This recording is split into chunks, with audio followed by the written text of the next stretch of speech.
Good morning વિદ્યાર્થી મિત્રો,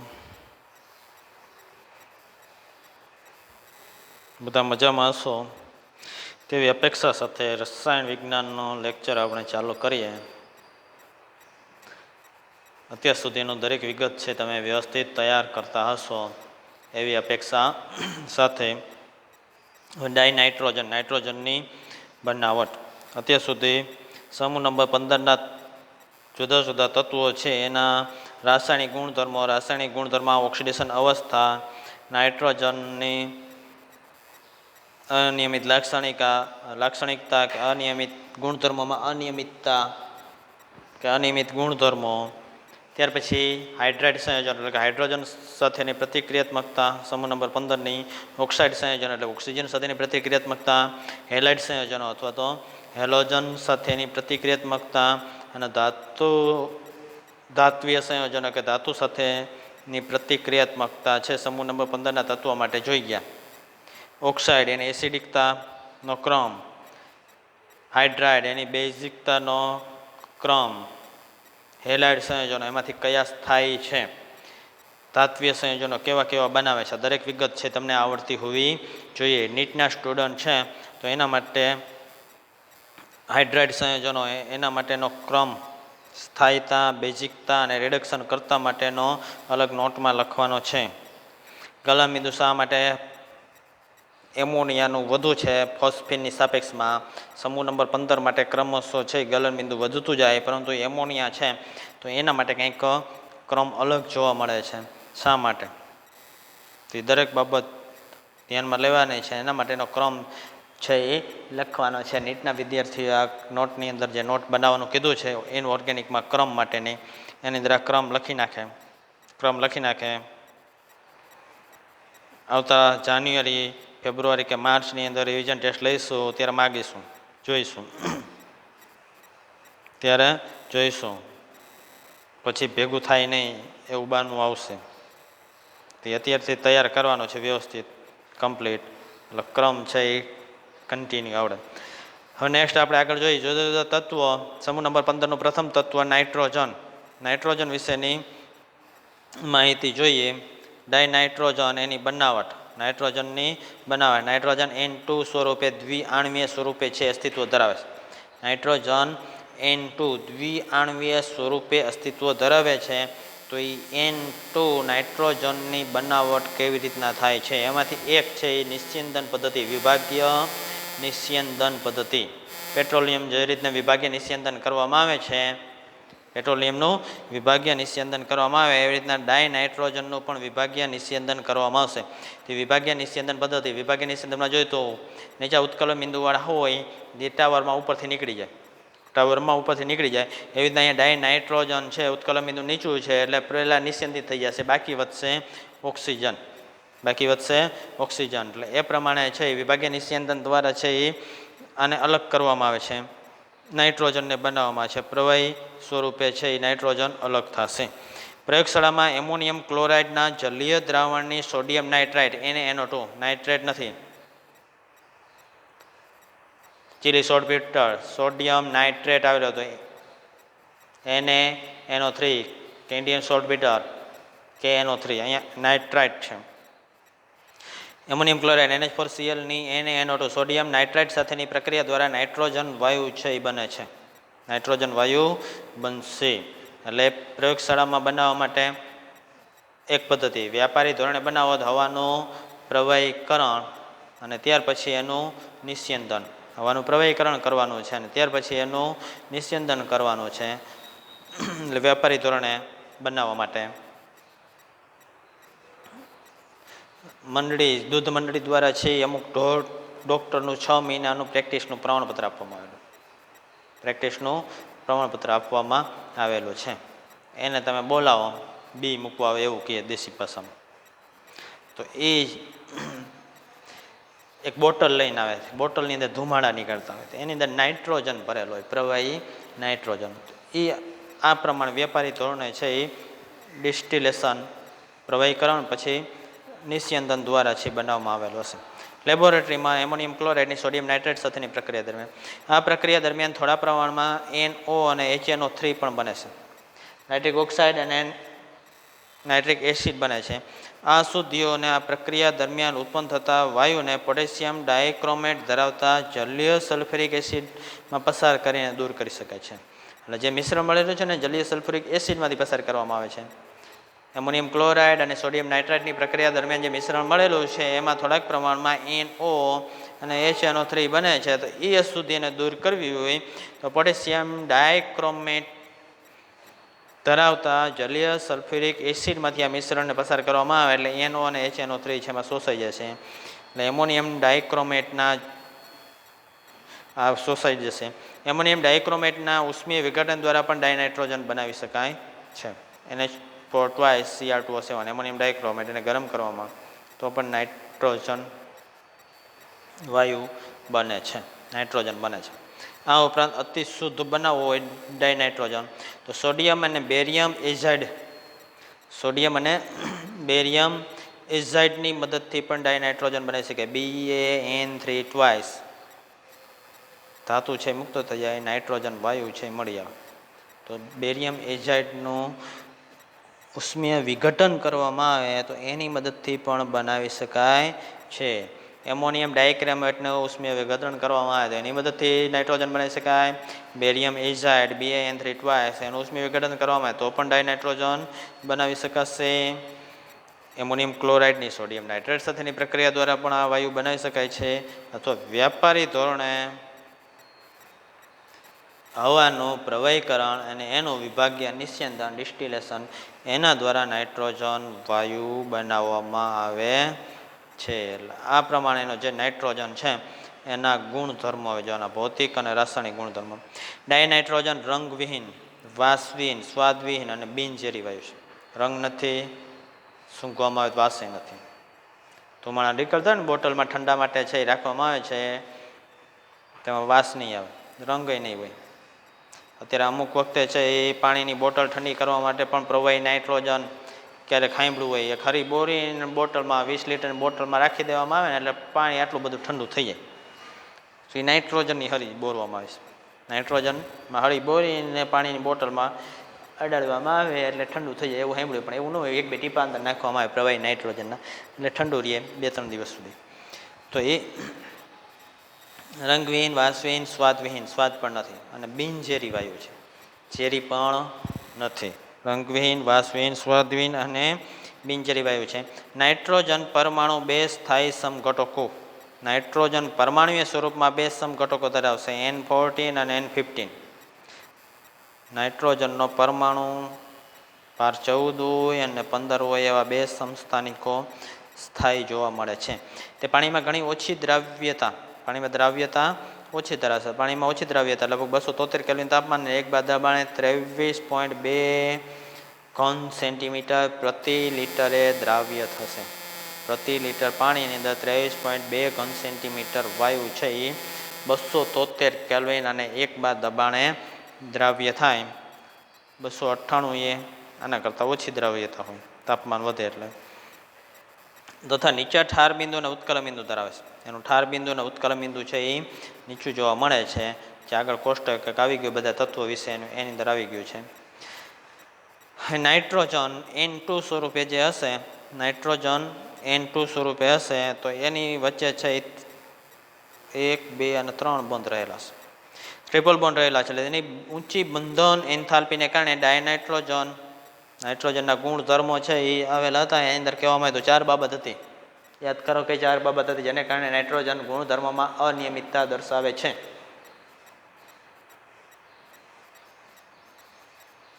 video પુસ્ત કરીને તમને જે યાદ આવ્યા છે એ બાબત છે એ પુસ્તકારે સરખાવી જુઓ કે આપણે યાદ આવી બરોબર છે કે નહીં. ગઈકાલના લેક્ચરમાં આપણે જોઈ ગયા હતા, એટલે આવડતી હોવી જોઈએ. નથી આવડતી તો આપણે જે લેક્ચર જોઈ છે એમાં કંઈક ખામી છે, તમારા માટે ડેન્જર ઝોન છે એવું સમજવાનું. માર્ક્સ મેળવવા માટે, પરીક્ષામાં પાસ થવા માટે, માર્ક્સ મેળવવા માટે અને પરીક્ષામાં પાસ થવા માટે ડેન્જર ઝોન છે, ધ્યાન રાખજો. ભૂપેન્દ્રસિંહ છેલ્લે એમ નહીં કે તમે આટલું ભણ્યા નહોતા ને લાલો પરીક્ષામાં બધાને પાસ કરતા. આવતી વખતે નક્કી નથી માસ પ્રમોશન મળે કે નહીં. ભણી લેજો. માસ પ્રમોશન મળે તો પણ જે ઇન્ટરવ્યૂમાં જાશો તો અહીંયા તો નક્કી નથી. અહીંયા તમને એમ નહીં કહે કે હાલો તમને માસ પ્રમોશનથી પાસ થયેલા છે ને એટલે તમને રાખી લે સર્વિસમાં. નેવર. નહીં આવડે એટલે કાઢી મૂકશે દરવાજા બાયણે. એટલે કંઈક કરવાનું છે, કંઈક શીખવાનું છે, વ્યવસ્થિત ધ્યાન આપીને શીખો. અમુક આ બાબતમાં છે એ બેદરકારી દર્શાવે છે, ખાસ ધ્યાન રાખજો. જાણવા મળ્યું છે, જોવા મળ્યું છે. લેક્ચર હોય તો પૂરી કલાકના વ્યૂ નથી થતા તો એનો મતલબ તમે વ્યવસ્થિત જોતા નથી. અમુક વ્યક્તિ, બધાને નથી કહેતો, પણ અમુક છે એ લેક્ચર પણ વ્યવસ્થિત જોતા નથી. સાહેબ માટે નુકસાનકારક નથી, તમારા અને તમારા વાલી બંને માટે નુકસાનકારક છે. ધ્યાન રાખજો. તમારા વાલીના પૈસા બરબાદ થશે, તમારો સમય જશે. એક વાર રિપીટ કરવું પડશે. ને યોગ્ય જગ્યાએ એડમિશન નહીં મળે એ વધારાનું લાભમાં બોનસ. હજુ પણ સમય છે, સુધરી જાઓ. અમુક વ્યક્તિ માટે તમારા મિત્ર હોય તેને કયો અવળા રસ્તે ન ચડવાનું, સીધા રસ્તે ચડવાનું હોય મિત્રને. ધ્યાન રાખજો. ફરીથી ડાયનાઇટ્રોજન, ઊંચી બંધન એન્થાલ્પી, 4 બાબત હતી એની અંદર. આયનીકરણ એન્થાલ્પી ઘણી બધી વધુ છે. આયનીકરણ એન્થાલ્પી વધુ જોવા મળે છે. એક બાબત હતી એમાંથી બંધન એન્થાલ્પી વધુ હોવાને કારણે છે આયનીકરણ એન્થાલ્પી વધુ જોવા મળશે. એને કારણે ડાયનાઇટ્રોજન ઓરડાના તાપમાને વધુ નિષ્ક્રિય હોય છે. બંધ સરળતાથી તૂટતા નથી. ટ્રિપલ બોન્ડ છે એટલે બંધ સરળતાથી તૂટતા નથી, પરમાણુ છૂટો પડતો નથી. એને કારણે ઓરડાના તાપમાને મોટે ભાગે નિષ્ક્રિય, એટલે વાતાવરણમાં આટલા મોટા જથ્થામાં છે એટલા કારણે નાઇટ્રોજન મળી આવે છે. નિષ્ક્રિય છે ને એટલા માટે. જોકે તાપમાન વધવાની સાથે પ્રતિક્રિયાત્મકતામાં ઝડપી વધારો થાય છે. કેટલીક ધાતુઓ સાથે જોડાઈને મુખ્યત્વે આયનીય નાઇટ્રાઇડ સંયોજન બનાવશે. ધાતુઓ સાથે જોડાઈને આયનીય નાઇટ્રાઇડ સંયોજન બનાવશે. ધાત્વીય નાઇટ્રાઇડ આગળ જોયા એ પ્રમાણે છે. તો એ આયનીય નાઇટ્રાઇડ સંયોજન બનાવે છે અને અધાતુ સાથે સહસંયોજક નાઇટ્રાઇડ સંયોજન બનાવશે. આની અંડરલાઈન કરજો. ધાતુ સાથે આયનીય નાઇટ્રાઇડ અને અધાતુ સાથે છે સહસંયોજક નાઇટ્રાઇડ સંયોજન બનાવે છે. એમાંથી અમુક પ્રક્રિયા તમને અત્યારે બતાવી છે. દાખલા તરીકે લિથિયમ, મેગ્નેશિયમ, બે ધાતુ છે. નાઇટ્રોજન સાથે ગરમ કરવામાં આવે એટલે પ્રક્રિયા કરશે. ગરમ કરી ત્યારે પ્રક્રિયા કરશે, ડાયરેક્ટ નહીં. Lithium nitride, magnesium nitride, Li3n Mg3n2 બનાવશે. Li3n અને Mg3n2 બનાવશે. અધાતુ સાથે આશરે 773 કેલ્વિન તાપમાને ઉદ્દીપકની હાજરીમાં હેબર પ્રક્રમ દ્વારા છે હાઇડ્રોજન સાથે સંયોજાઈને એમોનિયા બનાવશે. હેબર પ્રક્રમ દ્વારા. એમને ડાયરેક્ટ નથી બનતું. ચોક્કસ પ્રક્રિયા પરિસ્થિતિ, તાપમાન, દબાણ, ઉદ્દીપકનો ઉપયોગ કરવો પડે છે. ત્યારે નાઇટ્રોજન હાઇડ્રોજન વચ્ચેની પ્રક્રિયા થશે. 773 કેલ્વિન તાપમાન, દબાણ, ઉદ્દીપક એ દરેકનો ઉપયોગ કરવામાં આવે ત્યારે NH3 એમોનિયા બને છે.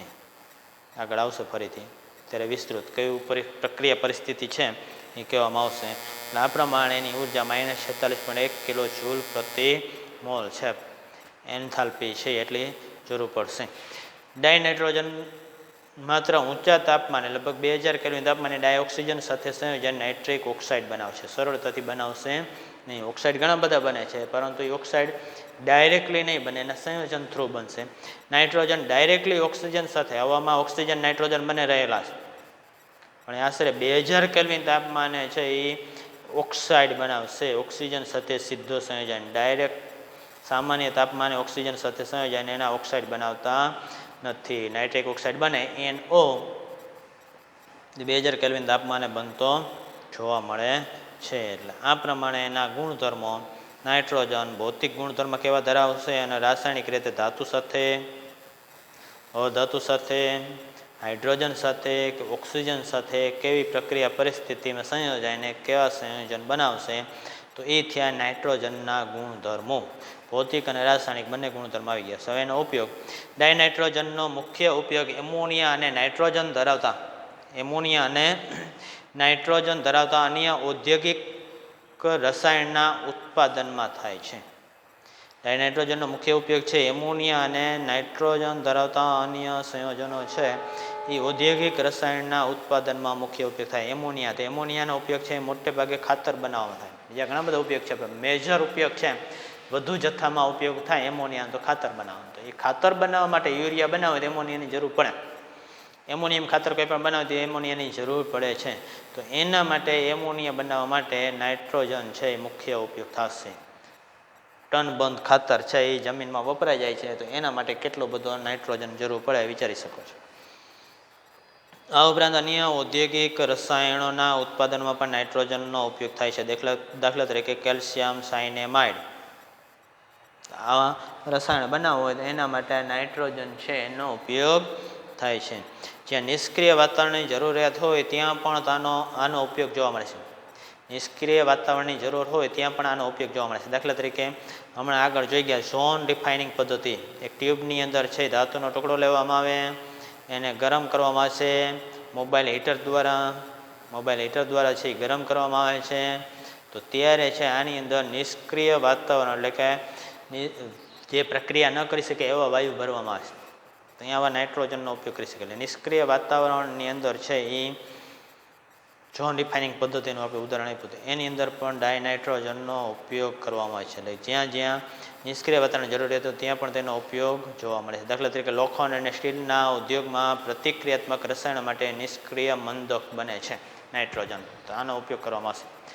પ્રવાહી ડાયનાઇટ્રોજનનો ઉપયોગ જૈવિક પદાર્થો અને ખાદ્ય સામગ્રીની જાળવણી માટે પ્રશીતક તરીકે આનો ઉપયોગ થાય અને ક્રાયો સર્જરીમાં પણ આનો ઉપયોગ કરવામાં આવે છે.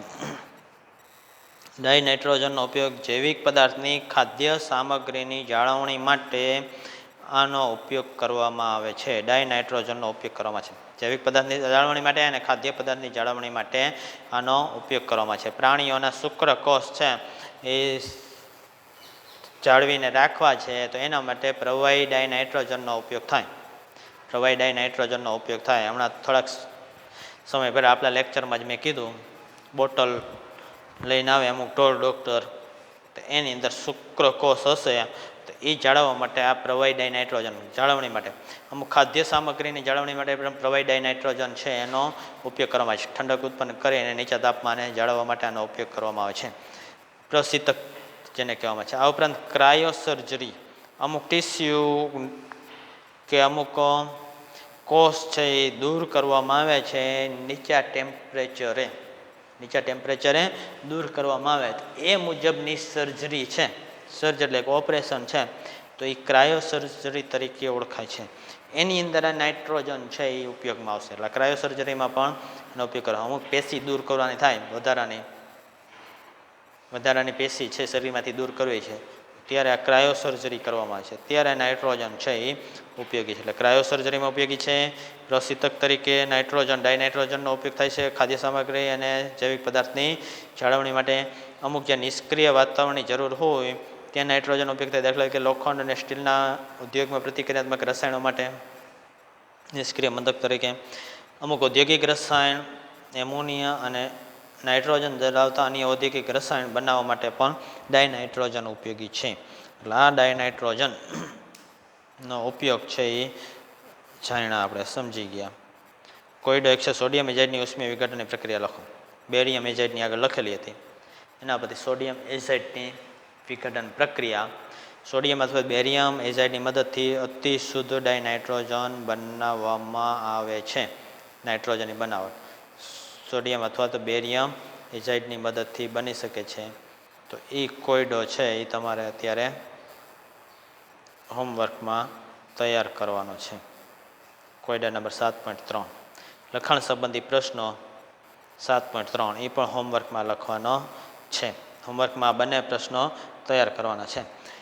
ચાલો નેક્સ્ટ આગળ એમોનિયા.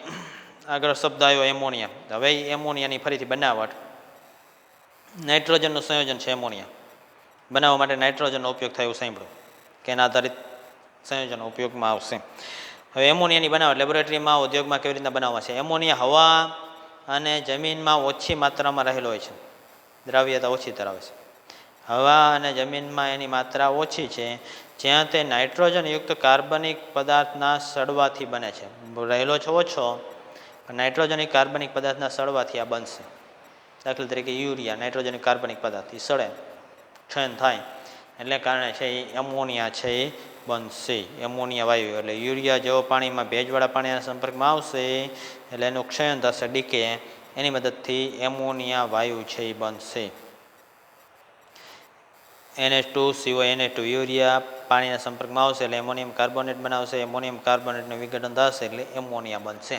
યુરિયામાંથી એમોનિયા પ્રમાણ બનશે. નાના પાયા ઉપર એમોનિયમ ક્ષારોમાંથી મેળવવામાં છે. જ્યારે કોસ્ટિક સોડા અને કેલ્શિયમ હાઇડ્રોક્સાઇડ સાથે પ્રક્રિયા કરવામાં આવે આવા એમોનિયમ ક્ષારની ત્યારે વિઘટન પામશે અને એમોનિયા મળશે.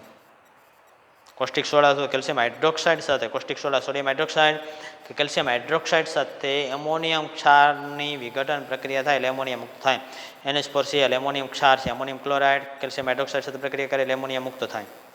CaCl2 ને H2 વધારાને મળશે. એમોનિયમ સલ્ફેટ એમોનિયમ ક્ષાર છે એની કોસ્ટિક સોડા સોડિયમ હાઇડ્રોક્સાઇડ સાથે પ્રક્રિયા થાય એટલે એમોનિયા મુક્ત થશે. H2O અને Na2SO4 છે એ વધારાના ઘટક તરીકે છૂટા પડીને છે એ મુક્ત થયેલા છે. વધારાના ઘટક તરીકે મુક્ત થયેલા એટલે એમોનિયમ ક્ષારની કોસ્ટિક સોડા અથવા કેલ્શિયમ હાઇડ્રોક્સાઇડ સાથેની પ્રક્રિયાથી એમોનિયા વાયુ બનાવી શકાય છે. ઔદ્યોગિક રીતે અથવા તો મોટા પાયા પર એમોનિયા બનાવવા માટે હેબર વિધિ હેબર પ્રોસેસ કે હેબર પ્રક્રમનો ઉપયોગ કરવામાં આવે છે. હેબર પ્રક્રમ દ્વારા છે એમોનિયા વાયુ ઉદ્યોગો માટે છે બનાવવામાં આવે છે. હેબર વિધિ દ્વારા નાઇટ્રોજન અને હાઇડ્રોજન વચ્ચેની પ્રક્રિયા થાય. ફરીથી સમીકરણ આવ્યું આગળ ગુણધર્મમાં આવ્યું તો નાઇટ્રોજનના N2+H2 એમાંથી બનશે ammonia. Delta F standard -46.1 kilo joule પ્રતિ મોલ છે. લોસ એટર્લીના સિદ્ધાંત મુજબ ઊંચું દબાણ એમોનિયાના નિર્માણની તરફેણ કરે છે. કેમ કે અહીંયા 3 mall hydrogen 1 mall nitrogen total 4 mall વાયુ છે ગેસિયસ. એમાંથી 2 મોલ એમોનિયા બને છે તો આ બાજુનું દબાણ વધુ રાખવામાં આવે એટલે પ્રક્રિયા નિપજ તરફ આગળ વધે અથવા તો પુરોગામી દિશામાં આગળ વધશે એવું લોસ એટર્લીના નિયમ છે દર્શાવે છે. જે આગળ આપણે ભણી ગયા છીએ તો એ વધુ દબાણ રાખવામાં આવે તો લોસ એટર્લીના નિયમ મુજબ છે એ એમોનિયા વધુ બનશે. તો એમોનિયાના ઉત્પાદન માટે અનુકૂળ પરિસ્થિતિઓ 200 × 10⁵ પાસ્કલ એટલે લગભગ 200 વાતાવરણ દબાણ લગભગ 700 કેલ્વિન તાપમાન દબાણ 200 વાતાવરણ દબાણ 700 કેલ્વિન તાપમાને K2O કે Al2O3 ની હાજરીમાં K2O કે Al2O3 યુક્ત આયન ઓક્સાઇડનો ઉપયોગ કરવામાં આવે. આયન ઓક્સાઇડ છે એ ઉદ્દીપક છે. એ ઉદ્દીપકની સાથે K2O કે Al2O3 જે પ્રવર્ધક છે એવા સંયોજન K2O કે Al2O3 યુક્ત આયન ઓક્સાઇડ છે એનો ઉપયોગ કરવામાં આવશે ઉદ્દીપક તરીકે. એની પ્રક્રિયા આયન ઓક્સાઇડ K2O કે Al2O3 ધરાવતું એવું 200 વાતાવરણ દબાણ 700 કેલ્વિન તાપમાને નાઇટ્રોજન અને હાઇડ્રોજન વચ્ચેની પ્રક્રિયા થાય છે ત્યારે છે એમોનિયા બને છે. આ આયન ઓક્સાઇડ ઉદ્દીપકનો ઉપયોગ થાય છે જેથી સંતુલન અવસ્થા પ્રાપ્ત કરવાનો વેગ વધારે છે એટલે ઝડપથી એમોનિયા મળી શકે. એમોનિયાનું ઉત્પાદનનું ક્રમદર્શી રેખાચિત્ર દર્શાવેલ છે. હેબર વિધિનું જે ક્રમદર્શી રેખાચિત્ર બતાવેલો છે ડાયાગ્રામ બતાવેલો છે તે અગાઉ આયન ઉદ્દીપક તરીકે અને મોલિબ્ડેનમ પ્રવર્ધક તરીકે ઉપયોગમાં લેવામાં આવતા. આયન ઉદ્દીપક Fe અને મોલિબ્ડેનમ પ્રવર્ધક તરીકે ઉપયોગમાં લેવામાં આવતા હતા. એની જગ્યાએ હવે છે આયન ઓક્સાઇડ K2O અને Al2O3 નો અલ્પ પ્રમાણ એટલે પ્રવર્ધક તરીકે આવશે. એનો ઉપયોગ કરવામાં આવે છે. આનો ઉપયોગ કરવામાં આવે જેથી કરીને એ એમોનિયા છે બનાવી શકાય. એનો રેખાચિત્ર છે એ બતાવેલો છે ડાયાગ્રામ. એથી હાઇડ્રોજન અને નાઇટ્રોજન વાયુ પસાર કરવામાં આવે. કમ્પ્રેસરની મદદથી છે એ દબાણ આપવામાં આવશે. 200 વાતાવરણ દબાણ એમનામ ઉત્પન્ન ન થાય તો 200 વાતાવરણ દબાણ છે એ 20 MPa એટલા દબાણે છે નાઇટ્રોજન અને હાઇડ્રોજન વાયુને પસાર કરવામાં આવ્યા છે. એ વાયુ છે અહીંયાથી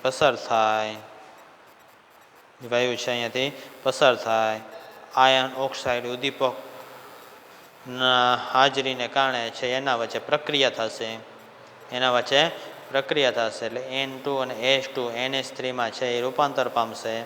N2 અને H2 NH3માં રૂપાંતર થાય એ NH3 જેટલો બનેલો હશે તે સાથે સાથે બધો N2 ને હાઇડ્રોજન છે ને નાઇટ્રોજન છે એમોનિયમ રૂપાંતર નથી થયું એટલે એ ત્રણેયનું મિશ્રણ છે એ અહીંયા દાખલ થશે. ત્રણેયનું મિશ્રણ દાખલ થાય તો એમોનિયા જે બની ગયેલો છે પ્રવાહી પાણીમાં શોષી લેવામાં આવે.